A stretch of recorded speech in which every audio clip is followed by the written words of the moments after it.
പുരാണങ്ങളിൽ നിരവധി ദിവ്യവും ദൈവികവുമായ വസ്തുക്കളെപ്പറ്റി പറഞ്ഞിരിക്കുന്നു. അക്കൂട്ടത്തിൽപ്പെട്ട വീരയോദ്ധാക്കളുടെ ജീവൻ സംരക്ഷിക്കുന്ന അമൂല്യമായ വസ്തുവാണ് ദിവ്യ കവചങ്ങൾ. ഈ ദിവ്യ കവചങ്ങൾ സാധാരണ പടച്ചട്ടകളായിരുന്നില്ല.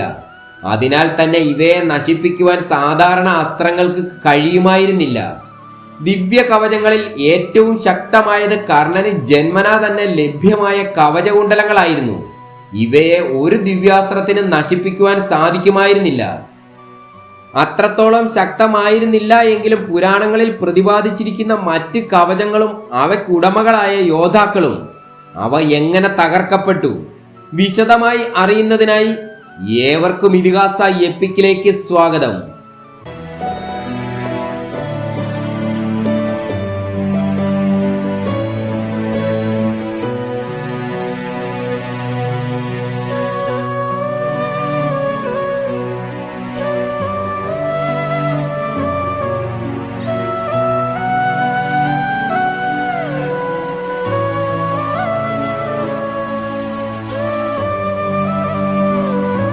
ദുര്യോധനന്റെ കാഞ്ചന കവചം. യുദ്ധത്തിന്റെ 14-ാം ദിവസം പ്രഭാവശാലികളായ ശ്രുതായുധൻ, കാംബോജൻ, ശ്രുതായുസ് തുടങ്ങിയ അനേകം സേനാ നായകന്മാരെയും സൈന്യങ്ങളെയും വധിക്കുകയും ശക്തമായ സേനാ വലയങ്ങൾ ഭേദിക്കുകയും ചെയ്തുകൊണ്ട് അർജുനൻ മുന്നേറുന്നത് കണ്ടപ്പോൾ ദുര്യോധനന് ഭീതിയും സംഭ്രമവും ഉണ്ടായി. അദ്ദേഹം സർവ്വ സൈന്യാധിപനായ ദ്രോണരുടെ അടുക്കലെത്തി അദ്ദേഹത്തോട് പറഞ്ഞു, ആചാര്യ, അർജുനൻ ജയദ്രഥന്റെ അടുത്തേക്ക് എത്താറായി. അങ്ങയുടെ മുന്നിൽ കൂടിയല്ലേ അവൻ കടന്നുപോയത്. അങ്ങേക്ക് അവനെ തടുക്കാമായിരുന്നു. പാണ്ഡവരോടുള്ള പക്ഷാപാതം കൊണ്ടല്ലേ അങ്ങ് അപ്രകാരം ചെയ്യാതിരുന്നത്. അങ്ങ് അവന്റെ മുന്നേറ്റം തടയുവാൻ ഇപ്പോഴും ശ്രമിക്കുന്നില്ലല്ലോ. ഇനി ആരാണ് ജയദ്രഥനെ രക്ഷിക്കുന്നത്? അങ്ങയെ വിശ്വസിച്ചാണ് ഞാൻ ജയദ്രഥനെ ഇവിടെ യുദ്ധക്കളത്തിൽ നിർത്തിയത്. ഇല്ലെങ്കിൽ ഗൃഹത്തിലേക്ക് പോകുവാൻ ആഗ്രഹിച്ച അവനെ ഞാൻ പറഞ്ഞയക്കുമായിരുന്നു. ഞാൻ അങ്ങേക്ക് വേണ്ടതെല്ലാം തരികയും അങ്ങയെ നന്ദിപൂർവ്വം സേവിക്കുകയും ചെയ്യുന്നുണ്ട്. എന്നിട്ടും അതൊന്നും ഓർക്കാതെ അങ്ങ് പാണ്ഡവരോട് കാരുണ്യം കാണിക്കുന്നത് കഷ്ടമാണ്. ഇത് അങ്ങയെപ്പോലുള്ള മഹാന്മാർക്ക് യോജിച്ചതല്ല. ദുര്യോധനൻ പറഞ്ഞതൊന്നും ആചാര്യൻ ഒട്ടും ഇഷ്ടപ്പെട്ടില്ലെങ്കിലും അതൊന്നും പ്രകടിപ്പിക്കാതെ സമാധാന ചിത്തനായി ദ്രോണർ പറഞ്ഞു, ദുര്യോധന, നീ ഇങ്ങനെയുള്ള വിഡ്ഢിത്തരങ്ങൾ പറയാതിരിക്കുക. സാക്ഷാൽ ഭഗവാനാണ് പാർത്ഥന്റെ സാരഥി. അദ്ദേഹത്തെ പോലെ തേരോടിച്ചു മുന്നേറുവാൻ ആർക്കും സാധ്യമല്ല. കൂടാതെ അവരുടെ കുതിരകൾ വായുവേഗമുള്ളതാണ്. പിന്നെ അർജുനൻ യുവാവും ഞാനൊരു വൃദ്ധനുമാണ്. അസ്ത്രശാസ്ത്രത്തിൽ എനിക്കറിവുള്ളതൊക്കെ അവനെ ഞാൻ പഠിപ്പിച്ചിട്ടുണ്ട്.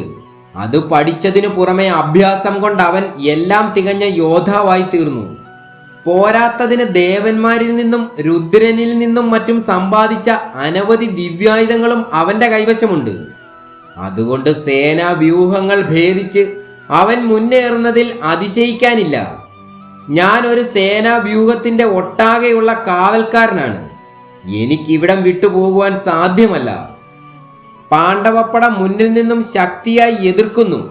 ഞാൻ ഇവിടം വിട്ടിട്ട് അർജുനനെ പിന്തുടർന്നാൽ പാണ്ഡവർ ഈ സൈന്യത്തെ ഒന്നാകെ മുടിക്കും. തന്നെയുമല്ല, എന്റെ നിയന്ത്രണത്തിലുള്ള വ്യൂഹത്തെ വിട്ട് ശത്രുവിനെ പിന്തുടരുന്നത് യുദ്ധധർമ്മത്തിന് വിരുദ്ധമാണ്. അതിനാൽ നീ പോയി അർജുനനെ തടുത്താൽ മതി. നീ അർജുനന് തുല്യ ബലവാനാണ്, അഭ്യാസിയാണ്. നിങ്ങൾ തമ്മിൽ ഏറ്റുമുട്ടുന്നത് തുല്യ ശക്തികളുടെ സംഘടനമാണ്. അതുകൊണ്ട് ആവലാതിയുമായി എൻ്റെ അടുക്കൽ നിൽക്കാതെ വേഗത്തിൽ പോയി അർജുനനെ തടുക്കുവാൻ ശ്രമിക്കൂ. ദ്രോണന്റെ ഈ വാക്കുകൾ ദുര്യോധനന്റെ സമാധാനം നഷ്ടപ്പെടുത്തുകയാണ് ഉണ്ടായത്. അർജുനനോട് ഏറ്റുമുട്ടുവാനുള്ള ആചാര്യന്റെ നിർദ്ദേശം കേട്ടപ്പോൾ ദുര്യോധനന് ഭയമാണ് തോന്നിയത്. എങ്കിലും അത് അദ്ദേഹം പുറത്ത് കാണിച്ചില്ല. അദ്ദേഹം ആചാര്യനോട് ചോദിച്ചു, ഗുരു, അങ്ങയെപ്പോലും അതിക്രമിച്ചു കടന്ന സർവശസ്ത്രധരോത്തമനായ സവ്യസാചിയെ തടുക്കുവാൻ ഞാൻ മതിയാകുമോ? കത്തിക്കാളുന്ന അഗ്നി പോലുള്ള ആ പാണ്ഡവനോട് ഞാൻ എങ്ങനെ പൊരുതും? ഇത് കേട്ട് ദ്രോണൻ പറഞ്ഞു, ദുര്യോധന, നീ പറഞ്ഞത് ശരിയാണ്. എന്നാൽ പാർത്ഥനെ തടുക്കുവാൻ തക്ക ശക്തി നിനക്ക് ഞാൻ ഉണ്ടാക്കിത്തരാം. കൃഷ്ണൻ കാണുക, നീ അർജുന ബാണങ്ങളെ പുഷ്പസമാനമായി തടുക്കുന്നത് ഞാൻ കാണിച്ചു തരാം. ഞാൻ ഇന്നു നിനക്ക് കാഞ്ചനച്ചട്ട കെട്ടിത്തരാം. ശത്രുവിന്റെ അസ്ത്രങ്ങളിൽ നിന്നും ഈ കവചം നിന്നെ സംരക്ഷിക്കും. ദ്രോണൻ വേഗത്തിൽ ജലം തൊട്ട് ശുദ്ധം വരുത്തി അതിഭാസുരവും അത്ഭുതകരവുമായ കാഞ്ചനമന്ത്രം ജപിച്ച് ദുര്യോധനനെ അണിയിച്ചു. സന്തുഷ്ടനായ ദുര്യോധനൻ ആചാര്യനെ വണങ്ങി തേരിൽ കയറി ആർത്തു വിളിച്ചുകൊണ്ട് അർജുനനോട് എതിർക്കുവാൻ പുറപ്പെട്ടു. ത്രികർത്തന്മാരുടെ വമ്പിച്ച സൈന്യവും അസംഖ്യം ആനകളും കുതിരകളും അവനെ അനുഗമിച്ചു. ദ്രോണൻ നൽകിയ ദിവ്യ കവചവും ധരിച്ച് ദുര്യോധനൻ അർജുനനോട് ഏറ്റുമുട്ടാനെത്തി. തന്റെ മാന്ത്രിക കവചത്തിന്റെ ശക്തിയിൽ അമിതമായി വിശ്വസിച്ച ദുര്യോധനൻ നിർഭയനായി കാണപ്പെട്ടു.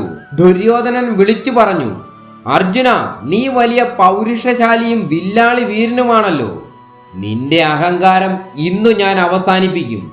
അർജുനൻ ഗാണ്ഡീവം കൊണ്ടാണ് അതിന് മറുപടി നൽകിയത്. അവർ പരസ്പരം അസ്ത്രങ്ങൾ വർഷിച്ച് ഘോരമായ ദ്വന്ദ്വയുദ്ധം തുടങ്ങി. ദുര്യോധനൻ അയച്ച ബാണങ്ങളൊക്കെ വിദഗ്ധമായി തടുത്തുകൊണ്ട് അർജുനൻ ഇടതടവില്ലാതെ ദുര്യോധനന്റെ നേർക്ക് അസ്ത്രങ്ങൾ അയച്ചു. എന്നാൽ അതിൽ ഒന്നുപോലും ദുര്യോധനന്റെ ശരീരത്തിൽ ഏൽക്കുകയുണ്ടായില്ല.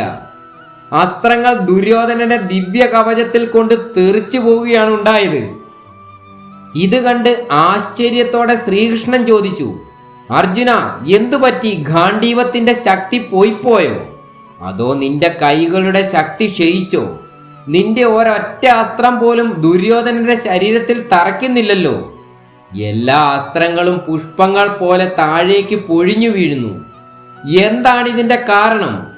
എനിക്ക് അത്ഭുതം തോന്നുന്നു. അർജുനനും ഇതേപ്പറ്റി തന്നെയാണ് ചിന്തിച്ചുകൊണ്ടിരുന്നത്. എല്ലാം മനസ്സിലാക്കിയതുപോലെ ചിരിച്ചുകൊണ്ട് പാർത്ഥൻ പറഞ്ഞു, കൃഷ്ണ, ഇതിന്റെ കാരണം എനിക്ക് മനസ്സിലായി. ദുര്യോധനൻ ധരിച്ചിരിക്കുന്നത് ദ്രോണൻ നൽകിയ ദിവ്യ കവചമാണ്. ഈ ദിവ്യ കവചത്തിന്റെ രഹസ്യങ്ങൾ എനിക്കറിയാം. അദ്ദേഹം എനിക്കിത് പറഞ്ഞു തന്നിട്ടുണ്ട്. ഒന്നും അറിയാതെ ഒരു കാളഭാരം ചുമക്കുന്നത് പോലെ ഇത് അവൻ ധരിച്ചിരിക്കുന്നുവെന്നേ ഉള്ളൂ.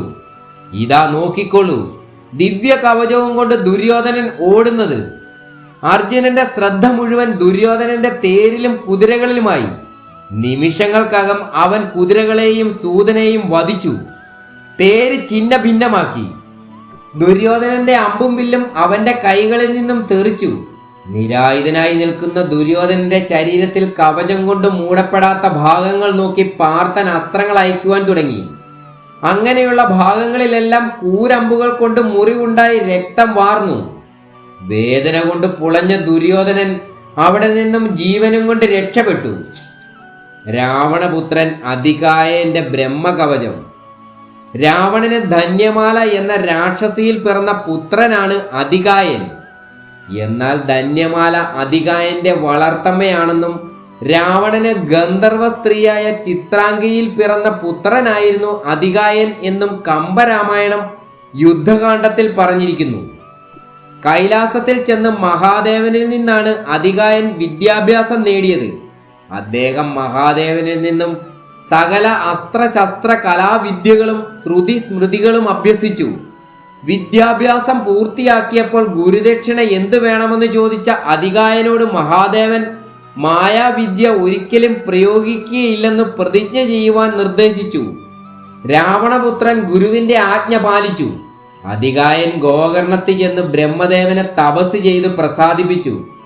ബ്രഹ്മദേവൻ പ്രത്യക്ഷനായി. പക്ഷേ സമാധിയിൽ ലയിച്ചിരുന്നു പോയ അതികായൻ ബ്രഹ്മദേവൻ പ്രത്യക്ഷനായത് അറിഞ്ഞില്ല. ശ്വാസവായു പോലും സ്തംഭിച്ചിരുന്നു.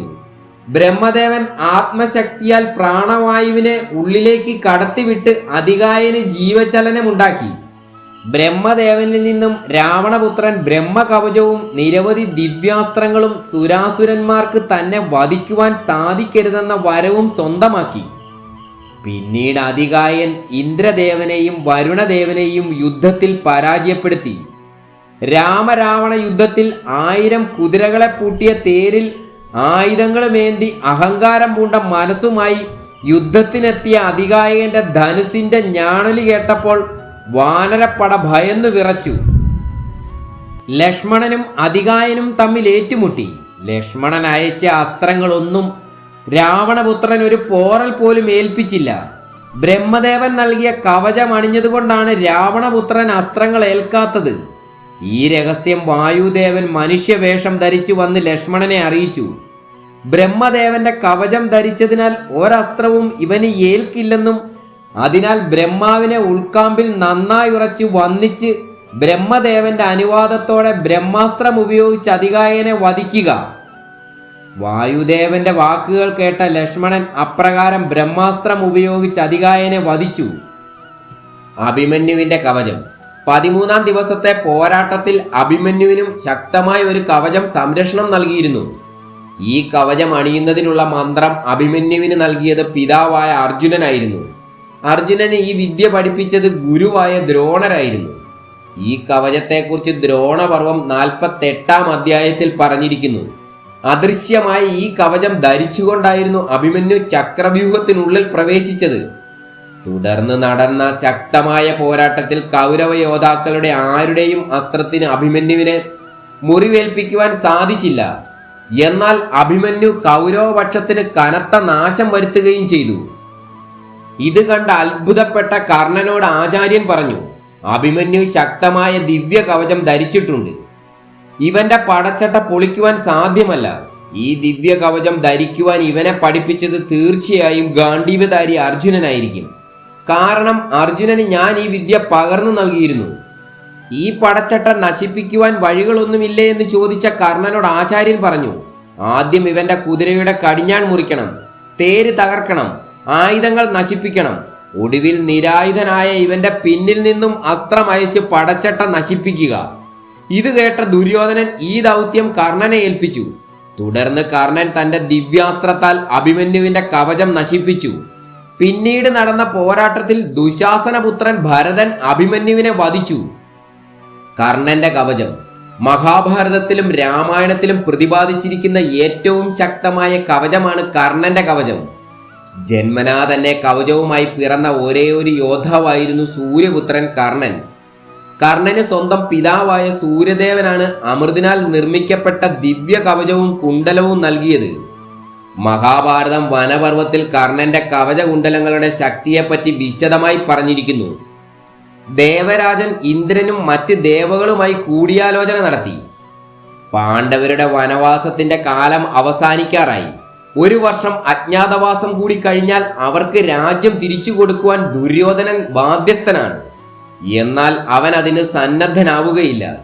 അപ്പോൾ യുദ്ധം അനിവാര്യമായി തീരും. ഇരുഭാഗത്തും പേര് കേട്ട അനേകം പേർ യോദ്ധാക്കളായിട്ടുണ്ടായിരിക്കും. കൗരവപക്ഷത്ത് കർണനാണ് ഏറ്റവും സമർത്ഥനായ യോദ്ധാവ്. അവൻ അമൃതോത്ഭവമായ കവചത്തോടും ദിവ്യമായ കുണ്ടലത്തോടും കൂടി ജനിച്ചവനാണ്. അത് ശരീരത്തിൽ ഉള്ളിടത്തോളം കാലം അവൻ അജയ്യനായിരിക്കും. അർജുനന് പോലും അവനെ വധിക്കുവാൻ സാധ്യമല്ല. ദേവരാജന്റെ ഈ വാക്കുകളിൽ നിന്നും കർണന്റെ കവചകുണ്ടലത്തിന്റെ ശക്തി നമുക്ക് മനസ്സിലാക്കാം. ഇന്ദ്രദേവൻ കർണന്റെ മുൻപിൽ കവചകുണ്ടലങ്ങൾ ദാനമായി വാങ്ങുവാൻ വരുന്നതിന് തലേ രാത്രി സൂര്യദേവൻ ഒരു ബ്രാഹ്മണ വേഷധാരിയായി കർണന്റെ മുറിയിൽ പ്രത്യക്ഷപ്പെട്ടു. തന്റെ മുറിയിൽ അതിതേജസ്വിയായ ഒരു ബ്രാഹ്മണൻ നിൽക്കുന്നത് കണ്ട് പരിഭ്രമത്തോടെ എഴുന്നേറ്റ കർണൻ ബ്രാഹ്മണനെ വന്ദിച്ചു. അദ്ദേഹം ആരാണെന്നും എന്തിനാണ് വന്നതെന്നും തിരക്കി. ബ്രാഹ്മണൻ പറഞ്ഞു, ഞാൻ സൂര്യദേവനാണ്. ഇന്ദ്രദേവൻ ബ്രാഹ്മണ വേഷത്തിൽ വന്ന് നിന്റെ കവചകുണ്ടലങ്ങൾ ദാനമായി ആവശ്യപ്പെടും. ഈ കവചകുണ്ടലങ്ങൾ നിന്റെ ശരീരത്തിൽ ഉള്ളിടത്തോളം കാലം നിന്നെ ആർക്കും വധിക്കുവാൻ കഴിയുകയില്ല. അതുകൊണ്ട് നീ ഇത് ഇന്ദ്രദേവന് നൽകരുത്. ഇതറിയിക്കുവാൻ ഞാൻ വന്നതാണ്. സൂര്യദേവന്റെ വാക്കുകളിൽ നിന്നും കവചകുണ്ടലങ്ങളെ ഒരു ദിവ്യായുധം ഉപയോഗിച്ചും നശിപ്പിക്കുവാൻ സാധ്യമല്ലെന്ന് മനസ്സിലാക്കാം. കർണൻ ദിവസവും ആദിത്യനെ പൂജിക്കും. പൂജ കഴിഞ്ഞു വരുമ്പോൾ ആര് എന്താവശ്യപ്പെട്ടാലും അദ്ദേഹം അത് നൽകും. ആദിത്യ പൂജ കഴിഞ്ഞു വരുന്ന കർണന്റെ മുൻപിൽ ദേവരാജൻ ബ്രാഹ്മണ വേഷത്തിൽ വരികയും കവചകുണ്ടലങ്ങൾ ദാനമായി ആവശ്യപ്പെടുകയും ചെയ്തു. ഇന്ദ്രദേവനാണ് സ്വന്തം പുത്രനായ അർജുനനെ രക്ഷിക്കുന്നതിനായി തന്റെ മുൻപിൽ ബ്രാഹ്മണനായി വന്ന് കവചകുണ്ടലങ്ങൾ ദാനമായി ആവശ്യപ്പെടുന്നത് എന്ന് അറിഞ്ഞുകൊണ്ട് തന്നെ കർണൻ തന്റെ ദിവ്യമായ കവചകുണ്ടലങ്ങൾ ഇന്ദ്രന് നൽകി. പുരാണങ്ങളിൽ പ്രതിപാദിച്ചിരിക്കുന്ന ഏറ്റവും ശക്തമായ കവചം കർണന്റെ ദിവ്യമായ കവചമാണ്. അദ്ദേഹം തന്റെ കവചകുണ്ടലങ്ങൾ നഷ്ടപ്പെടുത്തിയില്ലായിരുന്നു എങ്കിൽ കുരുക്ഷേത്ര യുദ്ധത്തിന്റെ ഫലം തന്നെ മറ്റൊന്നാകുമായിരുന്നു. ഈ വീഡിയോ നിങ്ങൾക്ക് ഇഷ്ടമായെങ്കിൽ, പുരാണ കഥകൾ കൂടുതലായി അറിയുവാൻ നിങ്ങൾക്ക് താല്പര്യമുണ്ടെങ്കിൽ ദയവായി ഈ ചാനൽ സബ്സ്ക്രൈബ് ചെയ്യുക.